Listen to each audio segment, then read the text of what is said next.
Charles Smoot, a 57-year-old biology teacher born and raised in upstate New York. My name's Alan Taylor. I'm a simple man with simple needs. My name is Alfred Kenneth Mest. You can just call me Al.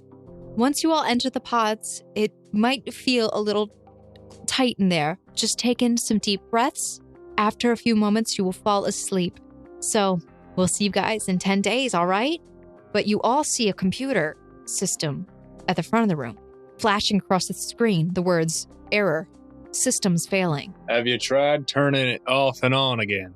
I don't think that's gonna help, Turner.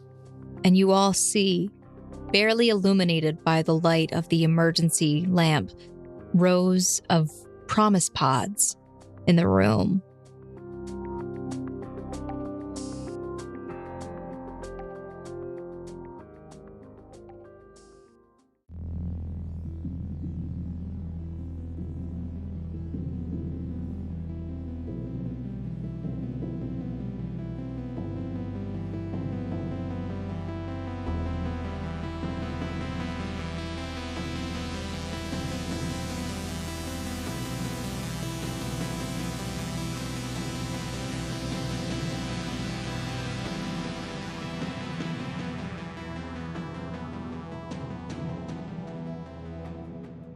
Hi guys, Snow here, and welcome back to the second episode of the Gate Chronicles. Yay! Say hi, everybody. Hello.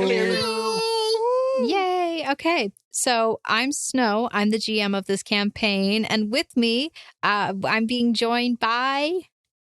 Somebody take it away. I'll do it because no one else is talking. I'm Quentin. I'm a part of the Missing Role Player Found group normally because I normally GM Sword Art Online, but here I am playing a character in TGC. I play Charles Smoot. Sup, I'm Andrew. I play Alan Taylor. And I'm Zach. You can also call me Blarg. That'll be my screen name. And then I'm playing good old Alfred Kenneth Mest today. Oh, Alfred Kenneth Mest. How lovely. Well, guys, in summation, what happened last episode? We all done got Everyone's scammed. dead. Everyone's dead. In summation, we met a lot of people, and we didn't meet even more people. And a lot of the people we didn't meet and the people we did meet We can't all meet. died. And Listen, that's all at I least know. we met the important characters. This is what I don't in know the if we business did. of RPGs called missed opportunity. Oh, goodness. But genuinely, we all signed up for a sleep study with a organization called Oros, and there were a lot of people who entered in the sleep study, a lot of which we did not get to interact with. But by the end of it all, everything went horribly and wonderfully wrong. They're schmucks. Horribly. Yeah. But we all woke Like up. I said, everyone's And dead. everyone's dead. We woke up. Some people were still stasis in their sleeping pods, and some of their bodies decayed. And, well, let's just say a guard shot himself. There's an unknown illness. And Whoa. Hold on. You're hogging all the airtime. What? Does somebody Am I else wrong? want to talk about this? Oh, someone, yeah, go. That's good. Oh, I feel like I got it. Okay. Oh, we got All right. outside. Yeah, we got out. We were in That an was underground where bunker. I and we was stopped. going to Make pick it up from out. there. Congratulations. We got out. Good job, team.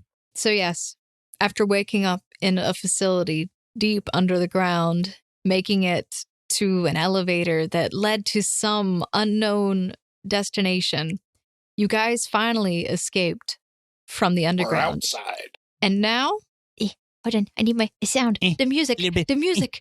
The music. Oh, there it is. Oh. Yeah. Birds All are right, waking up. shush. As the elevator doors part, you are hit by a blast of warm, fresh air. The sound of insects, birds, and the rustling of leaves fills your ears. A mass of ruins stands before you. Plaster walls toppled over with vines sprawling through the openings, fogged glass shattered on the ground. Light cascades in odd shapes on the cracked and moss-covered floors. And above you, as you look up, you realize that there is almost no roof left to this skeleton of a building. Instead, you see the canopy of massive trees arching overhead, their crowns shy away from each other, allowing the light to barely pass through. So, everyone can roll their perception checks. Yay! 16. 17. You ass. Give me an 18. How am I the ace? Oh, I got a 16. All right. Yeah. All right. Full solidarity. So you all step off the elevator, followed along by David and Kelsey. You all see before you, as I just described, the fallen walls and the ruins. Things seem rather familiar to you, though. You see on your left, there is a room where you assume it must have been some kind of storage thing, as you see there is a set of lockers falling through the wall. And then it dawns on you that was where you guys were before you went into the PRMIS pods, before you went to sleep. Wait a minute, that's where I left my wallet. I wish to grab the wrench from my side. Or I guess I would have been holding it this whole time anyway. So I'm going to take the wrench and start trying to open one of the locker doors. Okay. Let's say the one all the way to the end. Okay. Can I roll a knowledge nature to look at the trees to see what type of trees they are? Sure. I crit fail. They are trees. They have You bark, have maybe. absolutely no idea what kind of trees they are. You know that they are massive. And like just peering out one of the broken windows, you can see that they appear to have a very dark and deep, like reddish colored wood.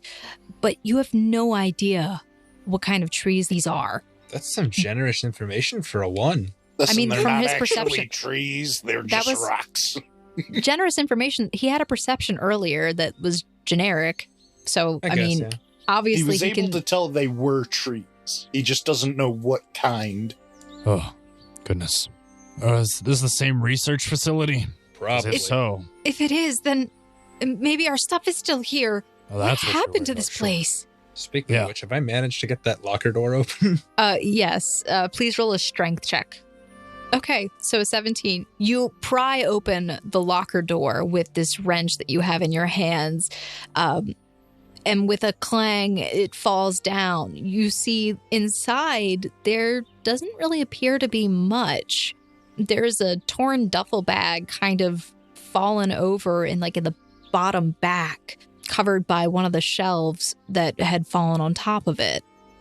Al, come here real quick. What's going on? I walk over. I said, Al. I am Alan.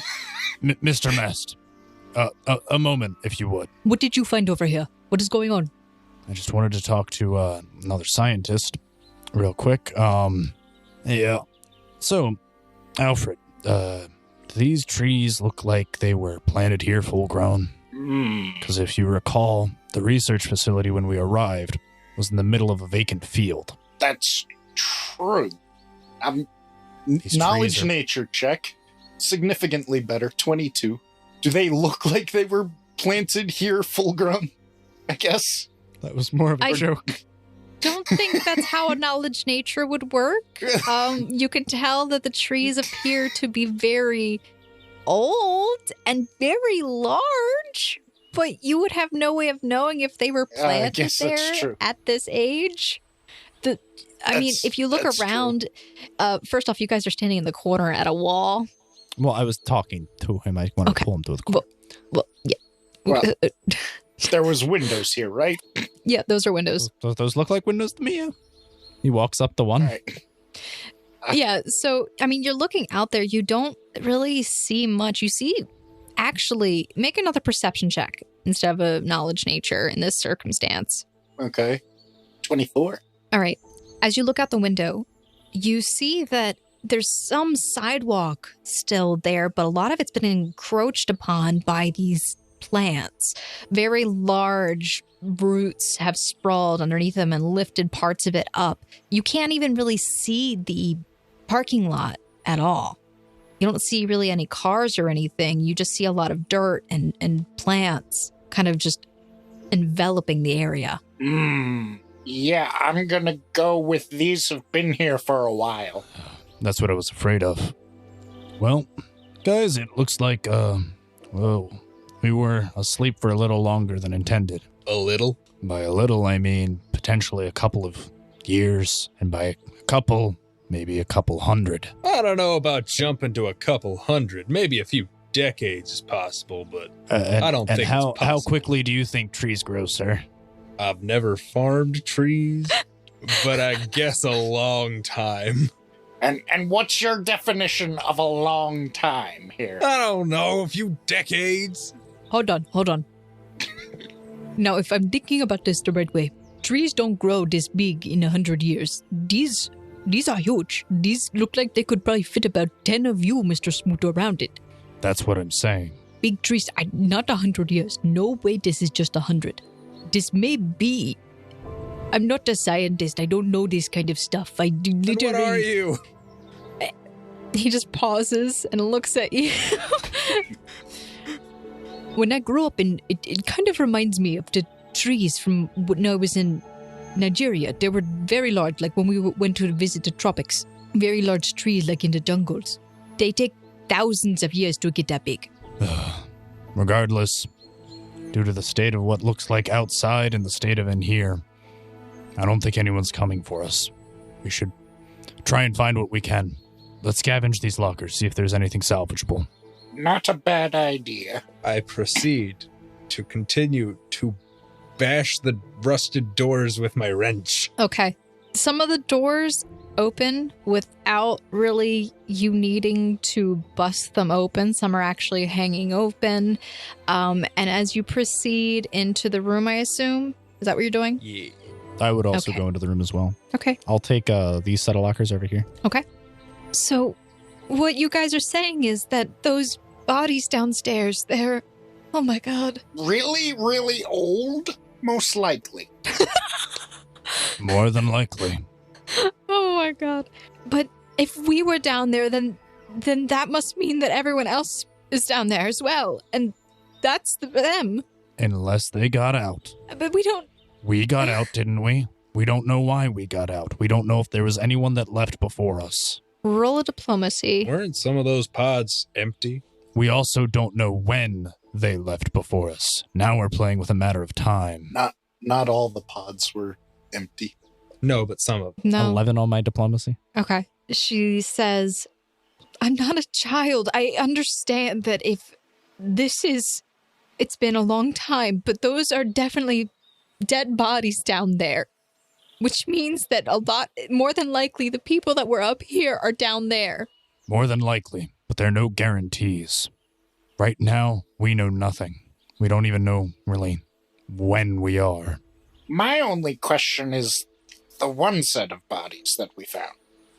They didn't seem to be excessively decomposed or anything.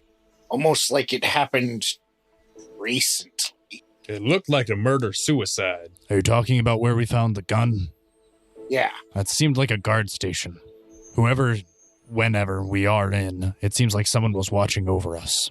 So somebody kept us locked away for years in a basement, and they were watching us as we died? I we think weren't it's more dying. they didn't know how to save us, and they didn't want to accidentally kill us. Miss Ghelfi, come with me. Let's just take a walk and calm down for a moment. Take a quick walk down the hallway, all right? Don't stray off too far. Don't worry. We don't we'll know be what's fine. around here. We'll stay in eye of each other. All right. Come on, Miss Ghelfi. So David and her go off, walking down the hallway, and taking a moment to explore All right. a little bit further. Can Can I I, find anything in these lockers? Okay. So all of you, please roll your perceptions. 15. 23. Dang, Zach's just on top of everything today. Jeez, Zach is Just just like, barely. I'm taking over. It's just I So- see everything. All right. So, Zach, you find, well, honestly, you all together, as you're searching the room, you all are able to find all of these things. You find a few bags and satchels and things like left over. You find there's an army knife, a lighter. Who you finds find what? you all are going through together, and I'm just going to have you all piled together in Okay. one area. Cool. That's fine. Just for the sake of it.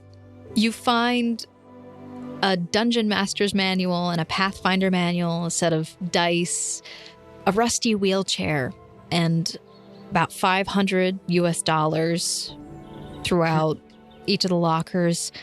Some smartphones, but most of them are already dead. and a few of them are cracked on the cases. Strangely enough, though, you don't seem to find any of your own stuff in this one room. Where the hell is my wallet? I want to test the lighter and see if it still has fuel. Okay. Can you go through that list again real quick? There's there's basically some bags, army knife, lighter, Pathfinder and DM book, and the dice, a rusty wheelchair, $500, and several smartphones. There's about 12 of them. That's more than several, but still. Is there a standard book bag among the bags? Yes. I'm going to take the least desiccated book bag and store all the smartphones in it. Okay. In case we find someone who deals in rare old electronics. Hold on. Why would that be significant to you? That's a fair point. That is metagaming. Yeah, just a wee bit. Right? Can I excuse this action? With what? He likes shiny things. Why would your character need 12 dead smartphones? I guess I'd only... whatever. I guess we'll strike that from the record. We'll strike that from the record. There would be no reason for your character to take all of them. I was going to think about the dice, but yeah. My character would take a bag and the army knife if he could. Okay. You can take the bag and the army knife. You've Please got a mark wrench down. and you've got a kitchen knife, so... Please mark down what you are taking on your character sheet in your inventory. Yeah, that's right. I have to...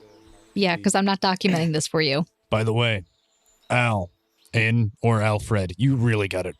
Taylor or Mest. Either of you used a gun before? Not a pistol. Not particularly. Would any of you prefer or feel comfortable wielding one? Out of game, whoever has the highest dexterity should probably take it. I don't have dexterity. Wait, yes, I do. I have 13. Yeah, Andrew? I got an 8. You don't want me shooting things. I'm only at a 10. I guess I'll take the gun as I've fired firearms before. I guess I'll take the pistol. Only fired rifles on the farm before, but can't be that different. All right. Well, I've got a pistol here, and it looks like it's got about 14 ammo left. Julat, this room, it's over here. This room is locked. Is it significant for some reason? Well, I mean, if there's something in it that we could use. I haven't seen anybody go in here, at least from when we were here before. Well, I guess we've looted everything we can from here. Well, All right, I'm going to try and see if I can pick this lock. And he reaches into his pocket and pulls out a little pin-looking thing, like almost like a lock-picking set, and he starts to fiddle with it. Wait, did Interesting. anyone else take the lighter? Because if no one else took the lighter, then I would have. I thought You You said said you you were tried to open it. playing with a lighter. Oh. And I was about to say, yes, you're able to find out that there is lighter fluid in there.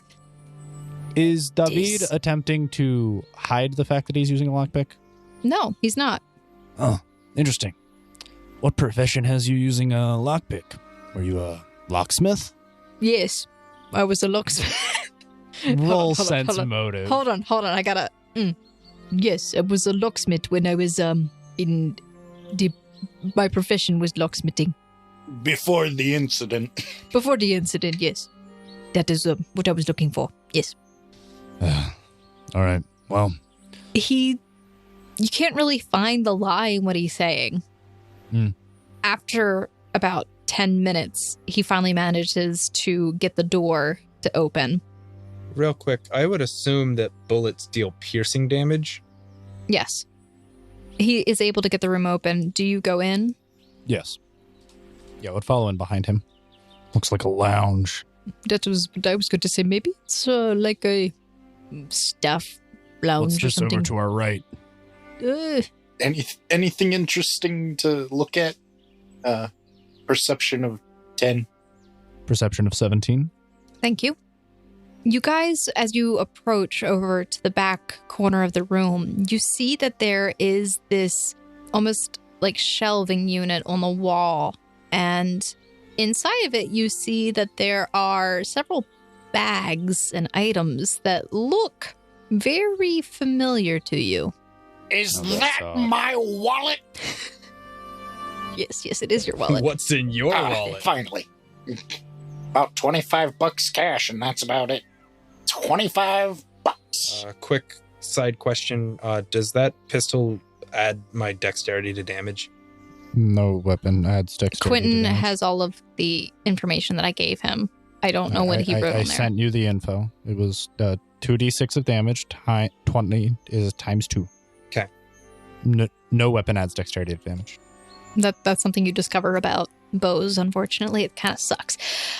Kelsey walks over where there's a lot of like vines and stuff growing over, and she seems to be looking out the window, and then she says, "Is that the room where we were?" It's kind of hard to see, but it almost looks like that room over there is the interview room.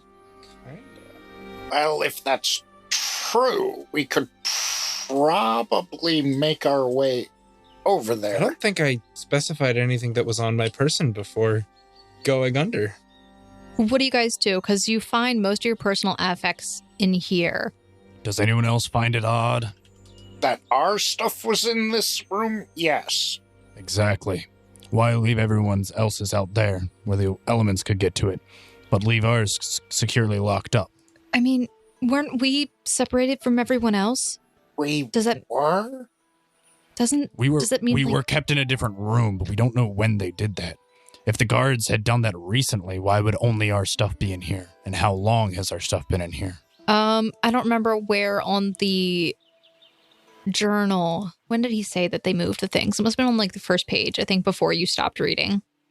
It was after. No, it was after, so she wouldn't know. After an Okay, so she earthquake? can't say anything. So, Charles, you're the only one who knows when they moved the pods. That is really weird, but my stuff isn't in here. Wait, it isn't? Who all No. has their stuff back? Mine is not in here either. I think it's just you, myself, and the eccentric sciencey fella. Interesting. So then, for some reason, they decided to move only 3 of our stuff. It's possible then that other people survived too. Maybe us 3 were intended to, but everyone else, maybe they woke up early. You think Could so? also be that when they discovered that these 2 were still alive in their pods after they'd already moved us. There's not enough information to be certain of anything. Well, I mean, I can go and check. The woman's locker room was over this direction. Over the, I just remembered. There were cigarettes in those lockers. Yeah. There was a And lighter and there were the cigarettes, but I didn't read I forgot to read off the cigarettes, you're right. Oh, you didn't read off the Yeah, cigarettes? Okay. wait. So we did find cigarettes? Yes. Oh. She just forgot to read them. Yes. My character would have grabbed those if you read those off. Okay. I'm sorry. There were cigarettes in there. I forgot. I was going to pocket them. Wouldn't your personal affects have cigarettes Yes, too? this would. Yeah. But I was going to take the cigarettes to try and barter with him, but no, he has them. Dang it. Cheat nagbit. Okay. So Kelsey says, I'm going to go over and see maybe if I can find some of my things. And David says, Me too. I'm going to go back to the lockers to see if any of my stuff is still there. Well, we checked the locker room up above us to the north. I guess I don't know what direction that is, but above where we came from near the elevator. Was there a separate locker room somewhere else? yes, Where did the girls keep their things? we were just outside.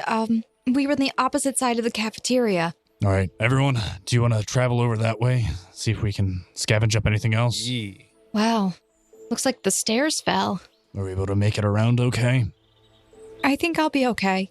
And she's kind of just stepping over some plants that are in the way. David is making his way up north. We told him we looted everything up there, right? He's still going up to check. Hey, this is... I literally Where's just my said it. phone? Don't worry, Alan. You didn't take all the phones. All right. So she heads into the girls' locker room. And she starts looking around in there. We would assist her. At least I would. I don't know about everyone else. Yes. 2 burly men raiding the girls' locker room. That's a good image. It's a great image. That's exactly the image I want for our podcast. Should we roll perception? Yes. To see what we see? Okay. Mine's a 24. Or rather, Charles was a 24. It was an 11. Okay. So as you guys are looking around, Alan gets a little embarrassed because the first thing that he finds is a pack of tampons. I don't know that he would be embarrassed because I don't think he would know what they are. Really? He didn't have a sister. Okay. So he finds the tampons and he's playing with them, I guess. I Yeah. don't know, man. This weird, sticky, spongy material. That's not a tampon. That's a pad.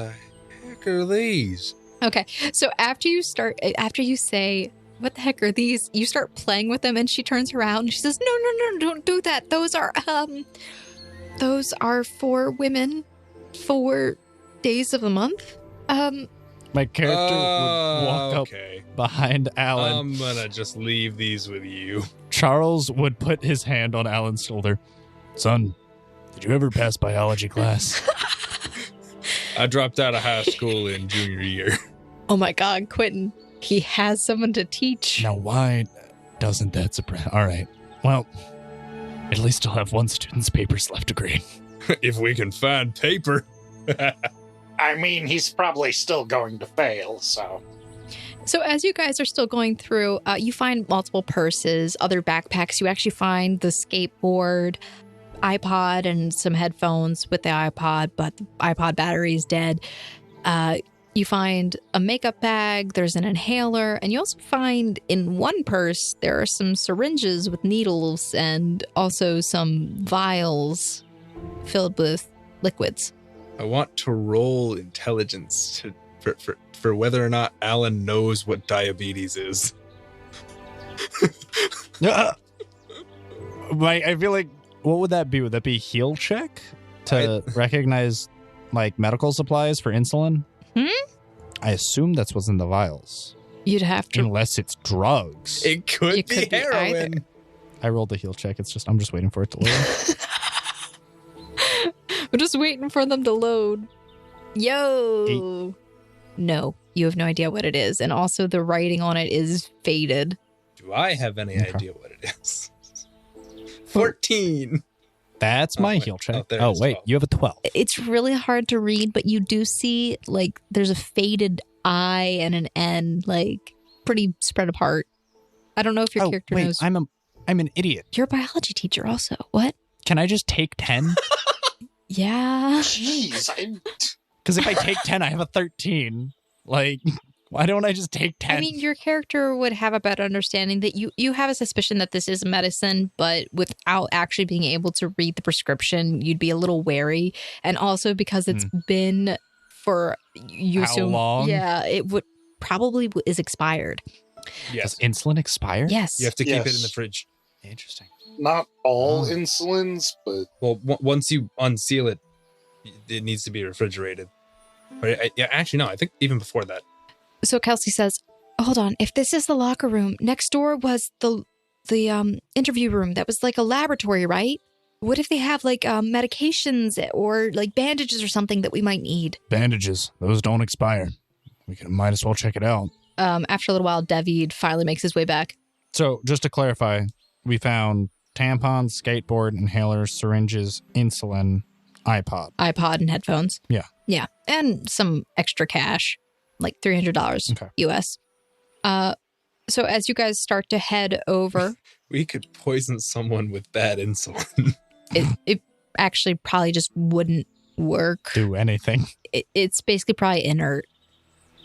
Anyway, so as you guys try to start to head over, you find that part of the building kind of sunk down into the ground and that you actually have to climb down off a ledge and back up to get to the laboratory. So roll a climb check. So roll the climb check. Don't crit fail. Qua. Yo, it's taking Quah. a hot second to Hawaii. 13. 14. Okay. All right. So you guys are able to climb down without difficulty. Kelsey struggles a little bit with her pants being a little tight, but she does manage. Can I aid another? You can aid another. Well, you all have fun over don't there. want her I'm going to falling. go over here. Yeah, you guys can have fun with the climbing. I will join you, Mr. Mest. How does aid another work? Roll climb again. So, I failed my aid another. Roll the desired skill in which you wish to aid another in. If your skill check for that exceeds a 10, the person who you are attempting to aid gets a +2 bonus. Quentin, you passed it like with the second one, unless you. No, Oh, yeah. Okay, that's right. It was delayed, so I Okay. clicked it again. So you guys both lean down, reach your hand down to Kelsey, and you pull her up simultaneously without any difficulty, and you find yourselves in the laboratory. Let's see what Alfred and David find?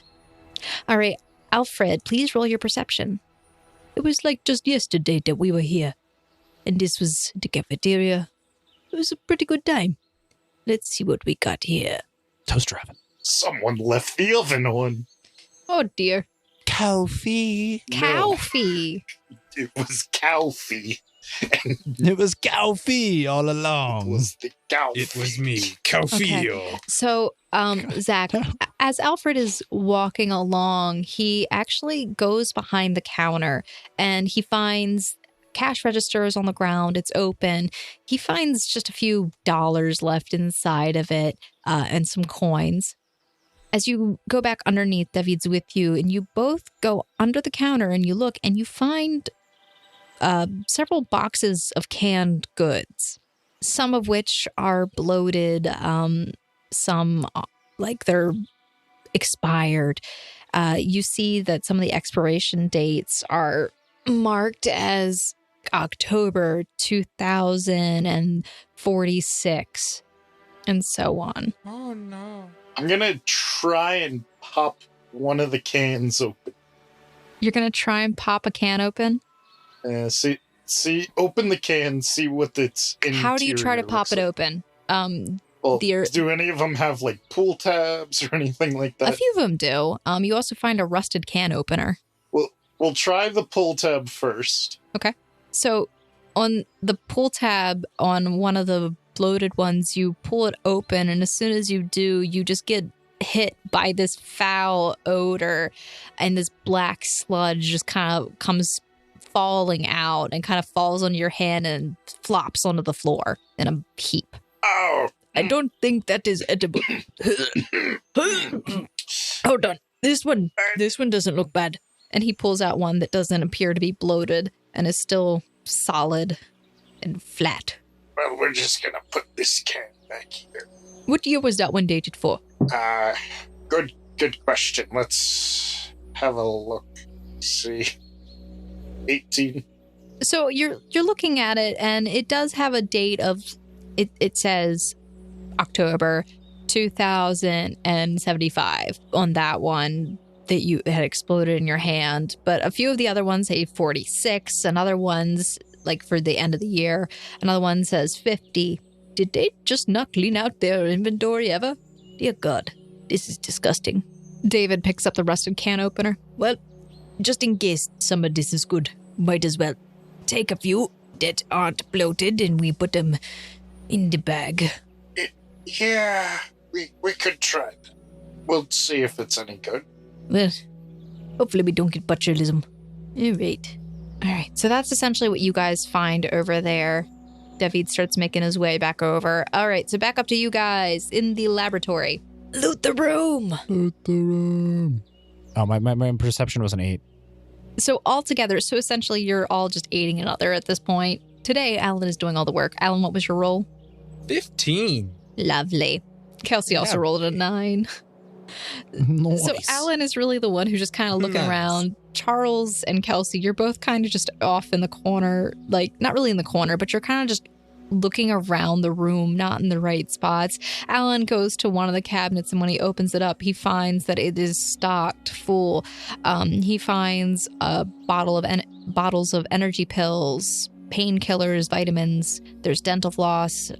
In one corner of the room, you find an oxygen tank. There's rubbing alcohol, a mortar and pistol, and some empty glass tubes and vials that aren't shattered. This is the stuff that's intact. I see Alfred making his way over excitedly. I don't much find any use for Alan to take any of it. Okay. You could let the other party members know. Mm-hmm. Especially the two that are standing around looking around. Hey, found some stuff here. What kind of stuff? Medical supplies? Any bandages? Any non-perishables? All right, I would walk over and take another look. You do find there are some bandages. You find the energy pills and all that, so you get the same information from him. Can I look to see if there are any expiration dates listed on any of the prescriptions or drugs? Yes. Do you want me to roll perception for that? So as you're looking at the vials, like the bottles of pills, you find that most of them are marked for like 2076. Well, I don't know how much good this will do us in expired drugs aren't going to really do anything. But then again, I don't know if they're expired, because we don't know when we are. The mortar and pestle, that'll be useful. The vials, bandages, non-perishable goods. We might as well take it all with us just to be safe, but I highly doubt any of this is still good. Well, I mean, the rubbing alcohol should be fine. I'll give you a list of what you gather here later, but just for the sake of time, we're going to move you out of this room. I'll just carry all that stuff with me Okay. as well. I'll put it all in my secondary bag. So you guys all make it back to the main room. All right, what all did you find? Any edibles? Foods? Edibles. Beside the point.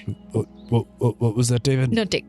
We did find some canned goods, but most of them were bad. We may have found about 5 that might not have expired. What were the dates on those? The latest one that we found was like 2076. Some were actually dated for like 2040 something. All right. Then yeah, more than likely, we found some medical supplies. Some of it were perishables as well. If that's the case, they've probably expired. However, we were able to find some alcohol and bandages, so these will at least be useful. Well, what are we going to do now? Do we just stay here, or do we kind of just... I guess we leave and try and find civilization. I was about to say, unless you were able to find enough food for 5 people. The only thing that this place provides is shelter, and it barely does that. I want to take a look around and try to figure out where the highest point might be. See if there's anything. The highest point was Climb a on the tree. cafeteria at that point. Because Well, is there a tree that looks like we could climb up it or anything like that? you There are lots of trees. could climb up and try, but the trees You are could break your neck. very, very, very, very tall. Darn it. The trees are huge. Like hundreds of feet, Yeah. apparently. Their wood is red. One might say They may it's say. a redwood tree. Says One might say it Ooh. might not even be a redwood tree. One might say it's a new tree that has was a grown joke. over thousands of years. But it was a deeper red. Redwoods are usually brighter. Okay. So, I mean, there is just the main entrance is still this way. We could just go out the front door if we're going to head out. Whoever out is going, we don't know. Look at me. I'm in the office. I'm important. Is anyone from Virginia? I am. I don't know the specifics of this location. Wherever the research facility was held, whereabouts was the nearest major city? Hold on. I actually don't know that off the top of my head. Yeah, I figured. Just good questions that have complicated answers. Well, I mean, we're in Roanoke, but I don't know exactly where this was, because when we got on the bus, I wasn't really paying much attention. So, So we could be anywhere in Roanoke. yeah. Well, I mean, we came through a road. If we could at least try and find that and track it, we could follow the road till and hopefully we find any other significant landmarks telling us a general location. This is true. We could.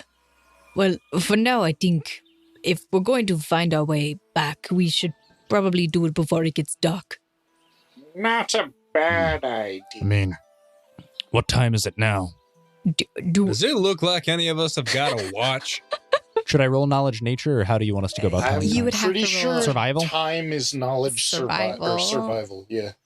Knowledge survival. Knowledge survival. Stay My there. knowledge survival is a Pretty 27. good. You can tell that it seems to be early morning based on the sounds of the birds and just the feel of the temperature. It doesn't feel like it's the peak of the day yet. So it definitely feels like it's earlier in the morning, but you can't really tell exactly what time. All right, we should stick together and try and stay in a consistent direction. That way, by midday, if we haven't found anything significant, we should head back here. At least it can provide shelter.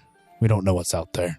If this forest is overgrown, there might be overgrown woodland creatures, too. I assume you're getting ready to head out now? Yeah. Okay. Please, everyone, make perception checks. Woo-woo. 15. Boo-boo. Yeah, Zach. You get them. There is dirt. There is dirt. Alfred You're not Kenneth wrong. Mess has had historically bad perception checks so far. He's not a... He's missing. He doesn't have glasses. What are you talking about? I was doing really good at the start of this. So, It's not know. Yeah, but last session you had some So, bad gentlemen, perceptions, too. As you begin to head out the door, you notice that the door is kind of not even really there anymore. It's more like a just rubble, and part of the door is kind of like cut at an angle. And as you begin to proceed out the door, out of the corner of your eye, you notice this translucent yellowish colored cloth that appears to be stuck on the rubble, and it's sort of billowing gently in the breeze as it kind of travels through the opening of the door. And then with the breeze, as you prepare to head out, you catch the scent that kind of reminds you of times when you might open the crisper drawer in the refrigerator only to discover the rotting corpse of some vegetable or fruit you forgot about long ago. But it's a familiar scent all the same, sour and a bit repugnant. It's not the vegetable from before, was it? I think that was a fruit. It was I'm pretty sure it was like round and like a pomegranate. So to our right, do we see this car? That's not a car. That's a bus station. Is that a bus? Oh, It's a That's bus a station. It's a bus stop. Oh, that's right. Yeah. Because we came from buses, and that's where they stopped. Okay, cool. Okay. So you guys head out, and for several hours, I guess, you begin your trek. What is your plan? I want to go north. I see no problem with this. I just want to make sure I roll the appropriate survival check. Well, I'll just roll survival. Can I just take 10 on discerning north? I don't think you can if you're not. Is it a skill that you have? Oh, wait, yeah, survival. Yes, so survival is a class skill. Sure, and then I'm you can take 10 trained in it on and have ranks in it. That's fine. So then, yeah, my survival would be a 17 if I took 10. Okay. Which should be high enough to beat the DC. Based upon the positioning of the sun, you're able to discern the direction of north, and with your whole group agreeing to it, you begin your journey towards the north. Which direction is north compared to the building we're coming from? Okay, you walk down the stairs and you hang a right. That's all I want to know. That's left, Al. Mr. Mest. Actually, No. our if character's you right exit the or my stairs right? Yeah. and hang a right, Yeah, our character's he was right. going the correct direction. All right, we got it. All right. We got it, boys. Mr. Smoot. Hey, you watch yourself. you guys begin your travel onward north in the forest. You guys continue your journey into the forest, and for several hours you're making your way, trying to follow the sun and use it to direct yourselves north. Along the way, all of you make perception checks. I rolled a 13. I know. Crit failed. 11. It's a 7 total. You proceed, and as you do, you hear the sound of a very jovial sounding male voice. Everyone except for Charles, who is looking up to the sky, hears this. The sun's still bright. The sun's too Maybe don't bright. He keep can't looking at hear the singing. I can't see the sound to know someone's singing. All right. What would Finavir be doing at this time? You and currently your compatriot are traveling to a set of ruins that you've heard a little bit about. I'd probably be bothering him of sorts. Come on, Amali. Just imagine it. What if we could find? What treasure might be out there? I mean, yeah, that's why we're going to the ruins. Finn, please, bring down your voice a little bit. It's a little bit, too loud right now. As you wish. I start strumming on my lute lightly. Hold up. What's that? He says, who goes there? I lean down and grab a branch from the ground. You have a wrench, but okay. Yes, I know. It's amazing. Whoa. Who says the sticks aren't in the trees? Roll a perception Look check. for those sticks, damn it. Do you find a branch? I'm kidding. You don't have to roll for perception. There are plenty of sticks on the ground. There's plenty of sticks I on the find a ground. stick anyway. But is it I a want good to stick? snap a stick very loudly. So I'm assuming we had someone say who goes there to our group. Yeah. You heard a What? voice go, who's there? What? My name is Alfred Kenneth Mest. Can you help me? Finn, get behind me. Okay, I didn't know there were natives in this area. There shouldn't be. We're too deep into the forest. Excuse me. What year is it? What? What year is it? I don't know. I don't typically pay attention to that kind of thing. Oh, people. When that happened? It's been going on for a little bit. Dingus. I was trying to get the directions. Stop staring at the sun. I'm trying to keep us going north. Hello. Where are you all heading? Preferably know. to civilization. You guys are like shouting at each other, and you're from like 60 feet. How far away is this? Probably. I'm It's about 60 feet. It's about 60 feet away. You guys are shouting at each other. Are you traveling merchants? Well, I've got $25. What's a What's a you buck? talking about elk? I've got like 800. So you are traveling merchants. Why are you this far in the forest? We just woke up. I'm going to start walking towards them. Stay back. He takes a stance as if he's about ready to fight you. Whoa. Calm yourself there. We're not here to threaten or fight anyone or rob anyone. We're just trying to find our way to some place to stay the night. We woke up somewhere deep underground, managed to get our way out, and everything's not what we remember. Amali turns to you, Finavir. That's a bit odd, don't you think? No one should be able to survive out here not looking like that anyway. Lost and confused. They're not really looking too well right now. Yeah. He turns back to you guys. Are you lost? Yes. Very. Yes. He just steps aside from Finn and allows Finn to approach a little bit closer. Who's being very defensive. I start analyzing what they have to see if anything looks valuable. Wonderful. I don't need to roll for it, just casually. So all of you make perception checks to get a good look at these two people who are before you right now. 12. I don't see any bucks about you. It's another word for dollar. I'm just going to hold up It's a a currency. $5 bill that I've got. Yeah, we find a lot of that stuff. What about it? Well, Guys. it used to be currency. Everyone please tell me what your perceptions were. 21? 16. 12. Okay. Jaden, why don't you give us a description of what Finavir looks like? Finavir stands about 5'10". He's a brown, shaggy hair, somewhat long. He tends to comb it back on nice occasions. He wears a cloak and, I guess, leather straps across. He's carrying a huge backpack, and he seems toted down with many odds, ends, and trinkets. Affixed to the back of this backpack is also, you can see a medium-sized cask of sorts. Always with a smile and usually a lute in his hand.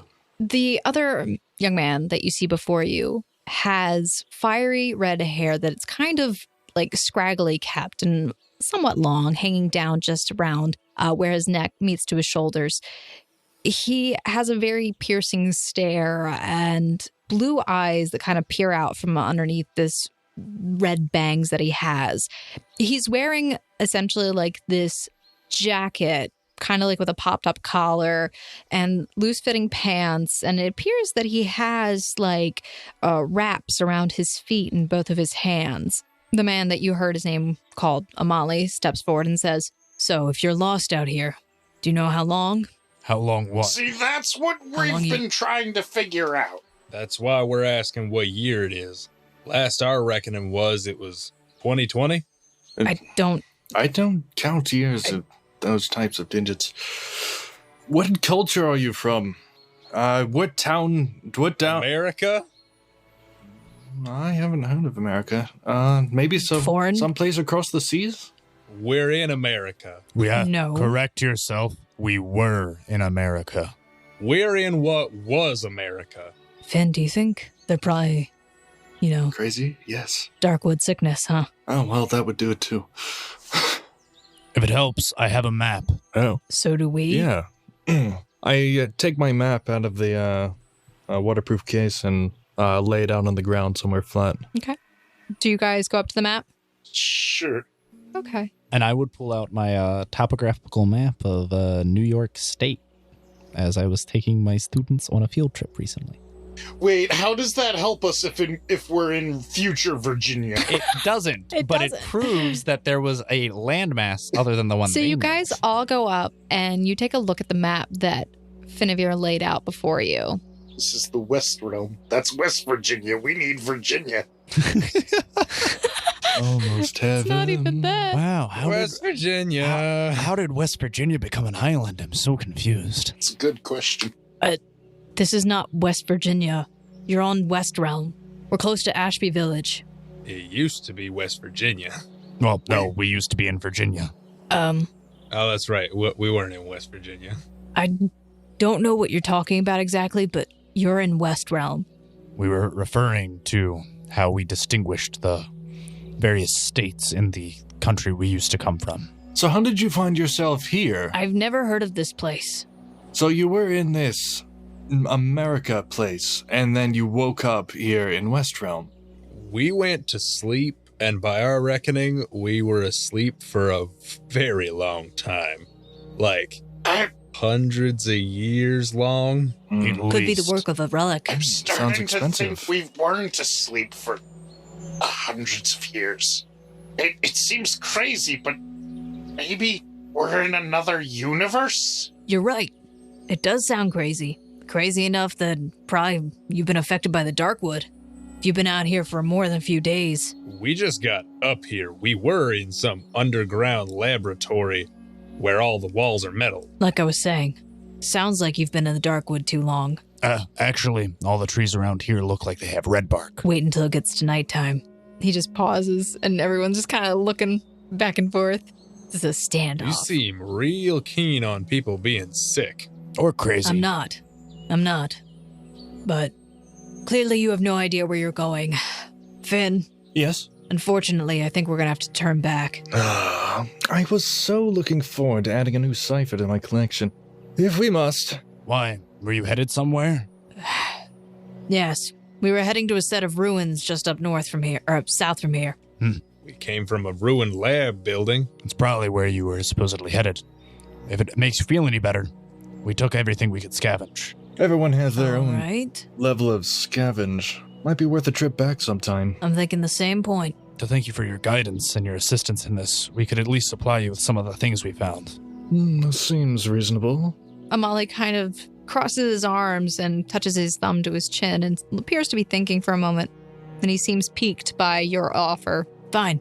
I walk up to the serious-looking one and I pull out my sun lantern. It's like, do you have anything that's like this? And I turn it on and off, and the light comes on. We don't have any flashlights or lanterns, I don't believe. What all did everyone grab? Mr. Taylor, you got a gun, didn't you? I have this. I pull out the gun Looks like a stick. and keep it pointed towards the ground. Probably won't work. I'd beg to differ. At least it functioned relatively recently. Oh, you've seen one of these before? Yeah, they were bountiful where we came from. Just about every household had one. Well, I've seen a few. as long as you weren't in California. I'm surprised you knew what was going on in California. I keep up with the time. Kept up with the times. Gotta know what them liberals are doing. David steps forward.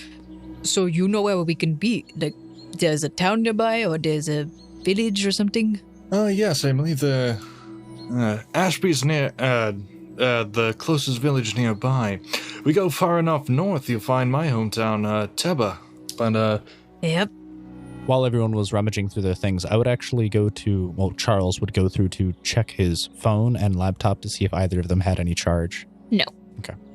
But Well, Amali's I would- eyeing you very carefully. What can I see? Can I see him looking at me? I mean, he's not hiding it. I'm Would gonna you- tuck the gun back in my pants in the back of my pants under my shirt. Currently, Kelsey is hiding behind Charles, kind of just like peeking out. You folks wouldn't happen to have any way of charging these, would you? And I would show Amali and Finavir the phone and laptop. I study it for a moment. It looks strange. I shake my head no. I don't. Maybe the Seekers Guild does. Are they worth anything to you? No. Oh, where are our manners? Introductions. I'm Finavir Veer. This is my compatriot Amali. And you are? Alan Taylor, pleased to make your acquaintance. And I put my hand up for a handshake. I hardly accept the handshake. Well met. I grab him firm, but not enough to hurt him. And who might you be? The one in the back hasn't spoken yet. If there were any of us that you'd be describing as crazy, it'd be that one. My name's Alfred Kenneth Mest. Not dangerous, like. I'll have you know I'm not crazy. I have yet to be shown information that proves otherwise. I've yet to be shown information you have an IQ. Oh my god. Well, I haven't got anything like that on me, so you might be right. I rest my case. Probably couldn't even tell me what it stood for. Well, beyond those two, I'm David Oluwasola. It's a pleasure to meet you. This dark-skinned man comes up to you and reaches out a hand. Pleasure to meet you too, David. I just add real quick. Do they, look weathered? All of them, clothing, appearance, in terms of dirt. Not really weathered. They actually Well look preserved. pretty clean. Okay. Like, really Oh clean. yeah, then there'll be nothing stopping me from taking a handshake. Are you a germaphobe? Are they dirty? No, I don't Are want to they touch them. unwashed? Amali doesn't take his hand and kind of just nods. I'll walk up to the serious one. And you? I kind of cross. I make sure that I am. Charles would make sure that he is standing in between the strangers and Kelsey, and kind of cross his arms. The name's Smoot. Charles Smoot. Ah, nice to meet you, Charlie boy. It's going to be a You've been given long a journey nickname. to civilization, isn't it? Oh, that's right, Charlie. Don't you start with me, Taylor. Kelsey kind of peers around from Charles' shoulder, like behind him, and just kind of looks. You can all roll perceptions really quick. Net crit. Ooh. 13. Oh, I keep forgetting. First roll of the campaign. Andrew has a 0 in perception, so I'm like, He crit. That's actually pretty impressive. it's good. It's useful. Okay. Alfred and Alan, both Als, you kind of look over and you see that The owls. the Als, she's kind of like, her face is like a little red, like it's beet red. Like she is making eye contact with Amali, and then she's looking over at Finavir, and she's just like turning red as she looks at both of them. I look at her. Yes, he does seem to have that effect on people. You see, Molly, you're scaring the poor girl. I'm sorry. And he kind of softens up a little bit and puts his arms down and doesn't have them crossed anymore. And he kind of like kicks the ground a little bit, not knowing what else to do because he just got scolded for scaring people. I don't think she was scared. Listen, they don't. Anywho, It's about what? Midday now? How far out is this village? from here, probably about 2.5 days journey. I best hope you have camping equipment and enough food for 7 people. He pauses and he looks down at the bag on his side. I nervously look at my stocked backpack. And then Amali turns to you, Finn, and he's just like, the lady's going to get the sleeping bag. Fair enough. Well, at least a couple thousand years in the future, chivalry isn't dead. I hope you have some trinkets to trade for my wares. I am a merchant, you know. Well, seeing as electronics and our form of currency didn't hold value to you, I don't know what you value. You said there was plenty of things you collected from those ruins? I wouldn't say plenty. Details. We'll work it out later. If it's a 2.5 day journey, I guess we best get going. Yeah, let's go. And he turns and starts walking the opposite direction of where you guys were coming from. So the direction we were going. Yeah, the direction you were going. Cool. Kind of. He kind of takes a few other directions. I have, beyond the specific stuff, generic 14 days rations. That would be barely enough to get us I have off, plenty of tea and honey and powdered milk and chocolate. How much? Oh, I mean, And I get ale. between you and Amali, I guess you would have enough for all of us to get through 2.5 days. I keep extra on myself to make myself seem more useful. You guys travel until it gets to about late in the evening, and you end up setting up camp and take a moment to rest your very tired feet. And now you're just kind of heating up some food around a campfire. To one side, opposite of Charles, would be Amali. Finn would probably be right next to him, I think. What do you think? Oh yeah, I follow Amali close at basically all times, unless I'm shadowing someone else on purpose. Where would you all be around a campfire, or where would you be? I would probably be next to I would probably be next to... Probably next to Kelsey. I'd be next to Kelsey, so I guess me and Alan Taylor would be on either side, and I would probably be also tell Alfred Kenneth Mest to sit to the other side of me as well. I'm sitting right here, thank you. 6 Gonna keep a safe distance away from the fire that you're standing on. Social distancing, guys. Social distancing. Two bros sitting at a campfire 6 feet apart because they're social distancing because of the coronavirus. I'm social distancing that fire. It's too hot. David is... I'm fine. David feels like he's bonded with Alfred, so he's been actually like sticking by him and like trying to make conversation. I wonder why they've bonded. Is it because you voted for him? Kicking my general direction. Hey, he got us in that locked room. I don't want to hear it. Yeah, but you know who else would have gotten us in that locked room? Ozzy! Probably. Bianca definitely would have. Okay. So, Amali is currently turning what looks like a dead, very roasted rat of some kind on a stick. And he's kind of just turning it. And he looks up and he stands up and passes it over and like says, "For you." And he hands it to Kelsey, who... Budding romance. Very hesitantly takes it and just stares at it. It's like, this might help. I reach into my bag and I get out a bit of salt and lightly season it. And I back off. That's it. Lightly seasoned charred rat. Where we come from, this is called salt. It makes things taste much better, I guarantee it. Oh, I know what it is. All right. She just looks at the creature on the stick, looks over at Alan, and then to Charles, like, help. Well, what do you like? I don't know anymore. I'm sure. Food. Yeah. Let's just say rat wasn't part of our staple diet back from where we came from. Alan, what's a good American taste? Is something I might be familiar with? Well, I was particularly a fan of burgers, but I don't know that y'all know what those are. So, do you know what cows are? Do I know what cows are? Ghelfi. No. They're sort of large animals. They stand on 4 legs. They're about yay tall. I put my hand about how tall a cow would be. They have horns that come out the side of their head. Real gentle creatures. You know what a cow is. You're just kind of letting this happen. Do I know what cow tastes like? Yeah. You've had steak. Basically, burgers where you take any excess meat from when you cut it up, you grind it up, and then you turn it into like a circle. You season it, you cook it up, and you put it on bread with a whole bunch of other stuff like cheese and vegetables. I think I get the picture. All right, so I go through my bag and I get out this honey stirrer looking thing, and I go up, like, all right.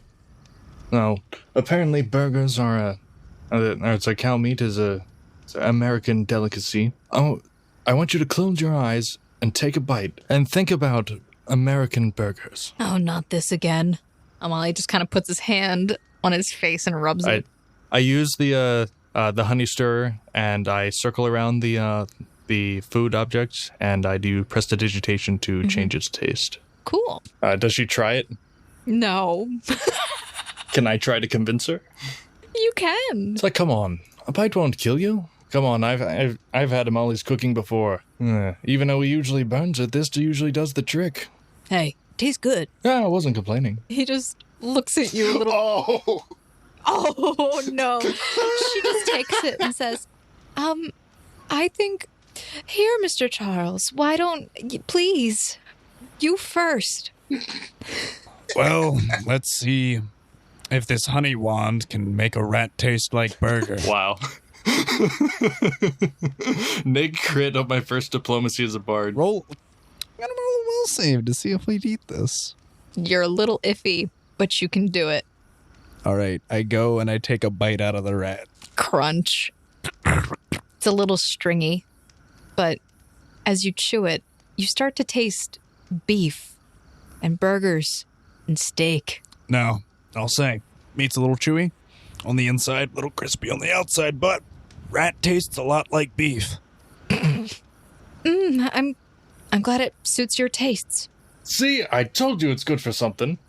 It's all yours. Didn't say it suited my taste, just said it's edible. And who knows, that might be all that matters. Amali has a few more, and he just like starts cooking up more of them. stick. Get your rat. It's effective. Get your rat on a stick. I'm gonna pull out one of the cans of food that me and David found earlier. Are you And, sure that's edible? We're gonna find out. How do you open it? He's got a can opener. David pulls out the can opener. A rusty We can found- opener. Yeah, a rusty we can found a opener to rusty open can up your opener. spoiled produce. So you- That's a great idea. Listen, we don't have a better idea right now. So you guys. Is my army knife or utility knife rusty? No. Wait, I could just take the wrench and just bash the top of the can. Bash it. Yes. Oh, Bash just like we do with the fruit. That would be a great Solves all idea. Bash the problems. top of the can to pop the top off. It's held on by weak glue and pressure. Yes. That's how canning works. What all attachments did the army knife have? It's serrated on like the middle part of the blade, and then at the edge, the tip, it's smooth. It's not like a Swiss Army knife. Oh, It's an so, army, like it's a combat Okay. knife that somehow Okay, made it in there. Okay, cool. And Molly looks at you, Al, and David, and he's like, "Do you need help with that?" I mean, I shouldn't. I'm gonna try to use the can opener. Okay. What am I rolling? Roll strength. Oh God. Okay. Okay. 8. You try to turn the knob on it, but it will not budge. You then pass it over to David, -1. who then also tries, and it will not budge. This is impossible. Let me give a crack at it. I swear if you take the wrench to it. Are you going to try and bash open cans like you try and bash open grapefruits? No. I'm gonna try and open it with the can opener, you dingus. Wait a second, Alan. Don't you think that if you bash something open that is pressurized in any way, that it would explode? Nah, because cans are held together by cooling pressure. You got hot stuff that cools down, so it sucks it in together. But what if we wanted to save... Didn't know Wait, you wait, were an wait, expert at wait. It wouldn't canning. explode. Yeah, how do you know anything about canning? Because we can our vegetables. It's a farm. You were canning potatoes. Yes. Canning is not that complex. All right, but I don't feel like canning is what happens on the farm. It is for home goods, anything that you keep. Overall, I don't know if that is a good idea. What if we used a can for, like, something else later? Like, we saved a can instead of destroying it. I was just going to use the can opener. You just said you were going to bash it in. No, earlier, yeah. Now I'm saying we could, but I'm going to try the can opener. Oh, fine then, Mr. Strongman, then you try. And he passes you the can opener and the can. I have some more bread if you. I He crit. turns the rusty knob of the can opener, which after a few turns breaks, unfortunately.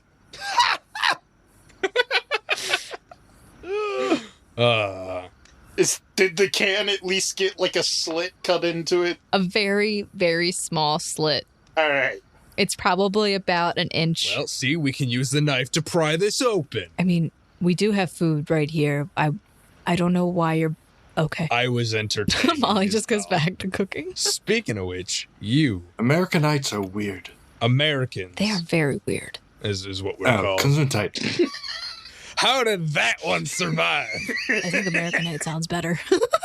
Anyway, I think is it German? what's his name? Is it Amali? Amali? Amali. Do you guys count what Yeah. year it is around here? I mean, They already said that he did. He just pauses and then he looks up at you a little embarrassed. I didn't really get that kind of education. Would I know? I'm supposed to be. Yeah, you'd be closer to knowing what it is. They actually don't have like a really solid system. They typically mark years by using things like from counting up. It looks like they counted up from when people started keeping track of time again, but they put X's in front of it because they weren't really sure how much time had passed. Yeah, I write out for them. It should. Yeah, that's not really helping out anyone. Well, if everything is... Smoot, do you drink? If I ever did, this would be a great occasion for it. I think it would be too. I pour him about 8 ounces of ale. I take it welcomingly. Oh, I wouldn't mind some, actually. Kelsey kind of speaks up. I kind of like glance over to the left of mine. Are you even old enough to drink? You sure? I have tea as well. I mean, the hold on. government isn't exactly a thing anymore. Not exactly gonna get in trouble if she drinks. She just kind of looks at you. I've had a few drinks. I'm not gonna go crazy. I pour her 8 ounces of ale. Okay. She takes A it. small cup. Okay. Well, I guess the next logical question would be, if this is the way everything is, what happened? Life, I suppose. What is the earliest thing that your history tracks? Do you guys track history? Is there any collection of past events at all? Stories passed down by your elders? Or I guess he wouldn't say elders. He'd say stories passed down by your folks. Well, I've read a number of history books. Sometimes it's hard to figure out what's the difference between fact and fiction. I get everything from traveling merchants. Well, if I had to say, it all started since the catastrophe. Do elaborate, if you could. Hey, you want to speak on my behalf? Yeah, I'll elaborate for you.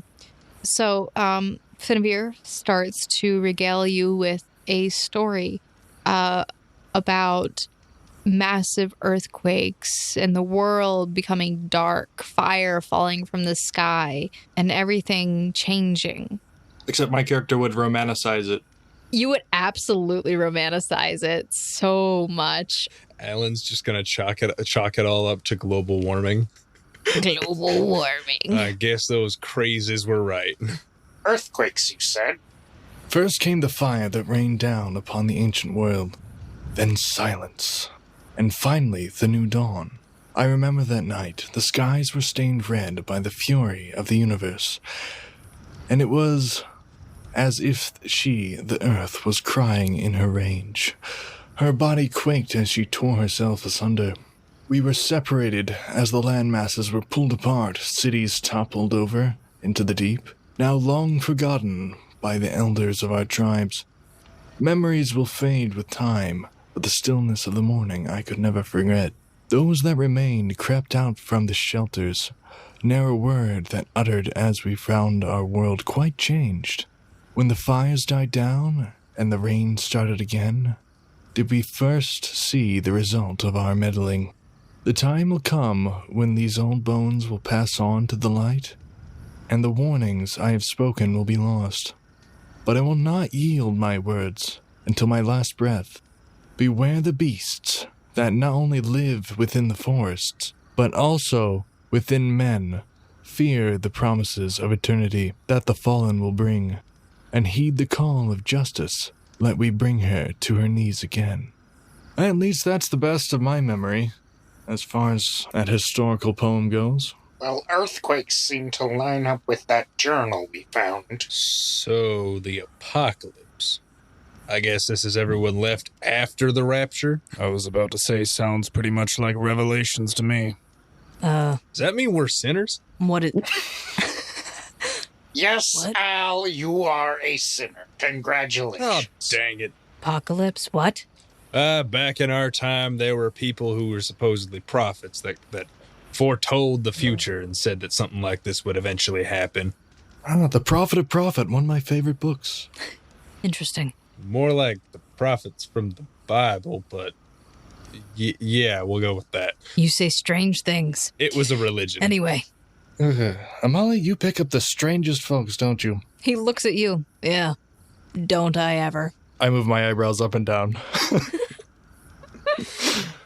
Hold on, make a perception check really quick. Sure. Finavir, Yeah, what's up? where would you have heard this regale of tales? When was it first that you heard this poem? I started getting interested in books sometime around 8 years ago. Somewhere expensive, so it was quite a length of time between new ones. The old man wouldn't always cough up the coin, so I had to find ways to get some myself. Not always in time before the merchants left, so this one in particular, hard to say. Speaking of Finavir, when you looked over and you were looking at Molly, you just saw him kind of like slightly hide this like half smile. He just kind of looked away like he was just trying to be cool about it. Anyway, he gets up and he goes around, he goes to your pack and he pulls out the bedroll, which he then walks over and tosses it to Kelsey. Thanks, I guess. Okay.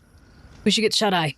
We're going to be getting up early in the morning and heading out. Faster we get back, sooner we can be back on our way to the ruins. Back to the ruin? I thought we were heading to Ashby. Yeah, but as soon as they get us back, they want to go back to the place we were at. Well, yes, we're heading there, and then we want Finavir, to go back. When we wake up while we're traveling, I would like to talk to you a little bit more about this excerpt you quoted. Oh, sure. There, I have a spare blanket. Take this one. Who do you hand it to? Smote. I appreciate it. Smut. Get it. Is there anyone else in greater need of this? Mast, you look like you don't have too much skin on your bones. I've got a flannel. I'm perfectly good. It's warm. So you all get a good night's sleep, and next morning you essentially head back out into the forest. It's a very quick transition through. Essentially, you guys just book it through the forest. Very little rests or stops made. You have your conversation with Finavir about the excerpt. What kind of questions did you have? Do you still have the book where you read this excerpt, or was it one that you borrowed? Any of my old books might be back in my apartment at Teba. Assuming the old man didn't throw them out. And where did you acquire the book? Do you recall? Traveling merchants. It doesn't help much. The excerpt intrigues me. If you noticed, it was written from an eyewitness perspective. I suppose so. Although some poets would take some artistic liberty. Potentially. But when piecing all these puzzle pieces together, it's rather to be safe than sorry and track down any lead. Well, if it's still there when next time I get back to Tepa, I'll double check, trying to keep it on me. Hey, maybe someone has another copy of the book in the town that we're heading. That would be convenient. Are there any sorts of libraries around here? Do you know of any such thing? It's a place where someone collects lots of books. Lots of knowledge in one place. Nothing in Ashby, that's for certain. It's a small village. It's mainly people who have been nomads and finally settled down. Most of the stories or things that they have aren't really in writing. They're going to be told, I guess, whatever he does. What is it, like oratory? And he gestures to Finn, kind of looks back as he's leading you along the way. Amali, then. If not in Ashby, where would be the nearest collection of knowledge? If you're looking for knowledge, you're going to want to head to one of the Seekers' bases. But that's not for more than 5 days from now, if we went there. But I recommend if you're planning on traveling anywhere, heading to Ashby first. It's your safest bet. That's fine. I'd rather be equipped appropriately for where we need to go. All right. Well, let's stop dawdling and keep going then. Oh, I was under the impression we were talking while we were walking. You are, but like you guys kind of slow down as you have some deeper conversations, and it just he's just trying to get you guys to move along, essentially. I'll strum an instrumental on my lute, get us going. Lovely. And I keep our spirits up. Lovely. So you guys march all day. You get probably about a 15-minute break at one point, and then he's like, come on, let's go. Another day passes, another campfire at evening, where you all kind of sit around and take a moment. And you get to know each other a little better. I'm just going to leave it at Alan misses his ma. Okay. Kelsey talks about her brother a little bit and how she kind of hopes he's okay. David feels the same about Ozzy. Wait, so what are we doing? What? Just essentially like how your characters are feeling right now. Oh, okay. Charles would be attempting to put on a brave face for everyone, but is like internally devastated at the loss of his entire family and all of his students. You know, had 2 kids, had a broken marriage that he was trying to repair. They're all just dead now. How's Alfred doing? Well, Doesn't it? I can't say I'm in I was debt about to say you anymore. don't have to pay the university back. Probably don't have to pay them back. Things are actually looking up. I can continue my research. Find a new schmuck to... I could probably work on making some new drugs. I'd have to acquire tools for that, but we'll look into it. And what is Finnevir's thoughts on these strangers?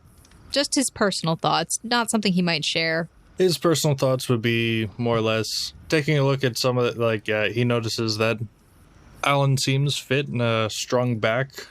He sees that Smud has a good head on his shoulders. He's still trying to figure out if Mr. Mest is more or less it. He talks about he knows about ingredients and such, but he is actually really curious to find out if he does, because he doesn't dismiss any potential profitable venture until it's more or less certain. So he's very interested in these. Also thinking that they're losing quite a bit of time and resources for this, and hoping that they might lend some muscle or something in return one day. Okay. So in addition to that, I try to do anything I can to make them comfortable. I offer some tea to the woman, and I'll offer in moderation alcohol to Mr. Grunt, Mr. Smoot Grunt. a few times. Mr. Smoot. Okay. So I'll dock another 16 ounces for the rest of the trip. All right. At some point, I would like to ask what the rest of the party had found in the lab area, since me and David weren't in there. Sure. And then I would like to ask if I could have the mortar and pestle. Yeah, my character would Okay. pass you the mortar, pestle, and vials without any hesitation. Yes. I'm keeping the bandages and rubbing alcohol on my person. That's fine. This can get me started. I don't think he's interested in dressing wounds. I mean, wound dressing is very important. Can't have people die. I do have a healer's kit if anyone needs. Bandages, disinfectant, etc., etc. Real quick question. I think we're okay. The papers in my bag, are they deteriorated They're yellowed. but still intact? They're very fragile. Okay. My character, to attempt to keep some semblance of sanity, would be grading his students' papers at the campfire every night. Oh my god. That's so sad. Who spelled this wrong? This penmanship is terrible. They left out the significant digits. Oh my gosh. Okay. I would kind of look over his shoulder and try to see if I can figure out what's going on with his papers. You see a lot of weird drawings on there. There's like this circular thing. It's a mitochondria. The powerhouse of the is the powerhouse of the cell. So he's creating these papers that have like these diagrams on it, and like it looks like there's words written pointing to the diagrams. And he's writing numbers on the page, and then you realize, oh, he's a teacher. They have teachers? He went to a school. He went to a school? My mind totally launches another direction. It's like, oh, it would have been so nice to attend a proper school. A proper school. Schools do exist. Well, was there one in Teba?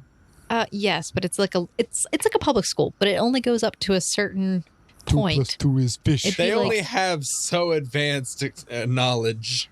It depends on where you are. The villages typically go up to like 7th grade, which is pretty good. It's like pre-algebra. All right.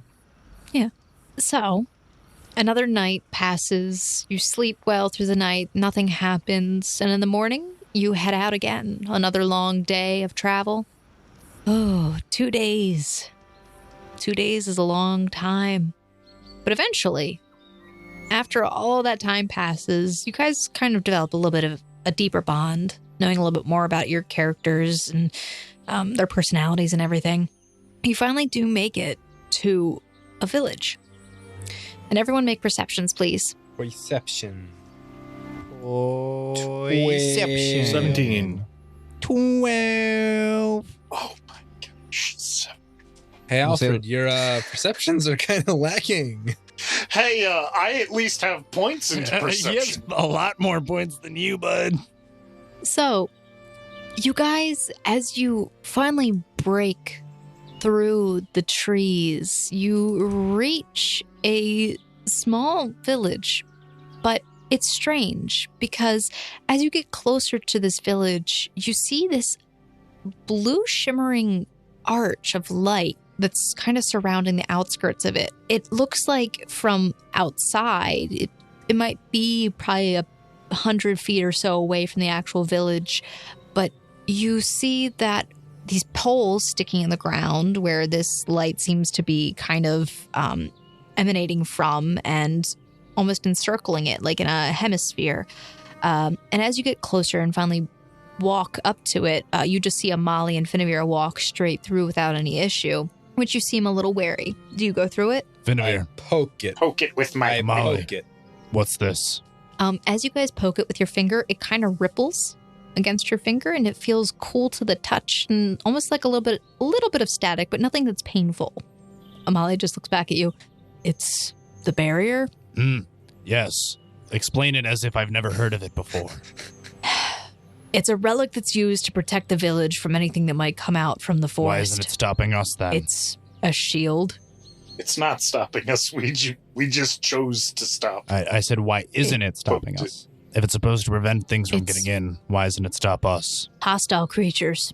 It can sense hostility. So Somewhat. let's say I really, really wanted to punch Mr. Taylor over here. It wouldn't let me through? Not like that. It did. I pull out my wrench There are and certain- try to swing at the barrier. Hey, watch it. You swing at the barrier and it dinks off of it. And it feels like you hit something really hard and solid, just solid. You're going to get us in trouble. Yeah, please don't do that. It's already hard enough trying to get them to trust people. Interesting enough. I would walk through if I could. I Okay. walk through as well. So you guys enter through the barrier and you find yourselves in a very quaint village. Most of the buildings that you see are made of wood that you presume have been obtained from the nearby forest. They have this deep red hue to them, similar to the trees that you saw deeper inside when you were in the ruins. Also, something you guys noted when you were going through the forest is that the color of the trunks as you were coming out were a lot lighter in color. The red was gone. It looked more like the color of regular oak, so a little bit lighter in the brown. But these buildings appear to be made with deep red wood. You also notice that there are a myriad of large tents and huts that are kind of made from like canvas dotted around in the village amongst the stable buildings. You also see that a lot of these canvas-looking huts have been painted on. A lot with some children actually actively painting on them now. But a lot have like very interesting and intricate tribal symbols on them. And you see that a lot of the people that are there are wearing very long tunics and very loose-fitting pants and shoes that are made looking like some kind of reed or grass. And you see that, like, for example, a lot of the women are wearing strands of beads in their hair and across their forehead, and the men are wearing these short, round caps that cover their entire head. And as you come into the village, we're going to end and close out here. Dun, dun, dun, dun. Dun, dun, Hey, dun, dun. hey, well, at least we're not going to die starving in a forest. So, I mean, that's a pretty good place to end. Yay! Okay. Thank you guys so much for listening to this episode of the Gate Chronicles. And also, yes, we had a surprise player come in the middle of it, and we will be doing an introduction with him. This is... Take it away, Jaden. Hi, my name's Jaden DiMaggio. I voice Finavir Avir. Perfect. We'll do a full intro with him next episode. All right. And as always, if you've been enjoying this episode and the series so far, please consider leaving us a review on whatever podcast listening app that you're using, whether or not it's iTunes, Podchaser, even YouTube. Please leave us a review, as well as subscribe and share us with your friends. And if you want to support us in other ways, please join us on our Patreon, where at $1 a month you get access to early release of episodes, special episodes, as well as some giveaways that we're planning out in the future. And today we are again using our friend Sirenscape. So guys, Sirenscape is amazing. It is an awesome way for you to get the sounds from outside your game into the game. It makes it a lot easier, I'll say that much. So go check out Sirenscape at sirenscape.com, where we even got a lot of free sound sets that made a lot of our beautiful ambiances today, including music and ambiance that was by Michael Ghelfi, Kevin Macleod, and a myriad of other artists. Please check out our attribution link in the description below, as well as all the names that are listed there. Thank you guys so much. And last but not least, I expect to see you in the Discord. Please press the link, please. I know sometimes it's hard to press links, but we would love to see you. Come and hang out with us. We love you. We want you there. Play games. We have a Minecraft server. Let's go. All right. Thank you. Okay, guys. So bye. Bye, everybody. Bye. Farewell.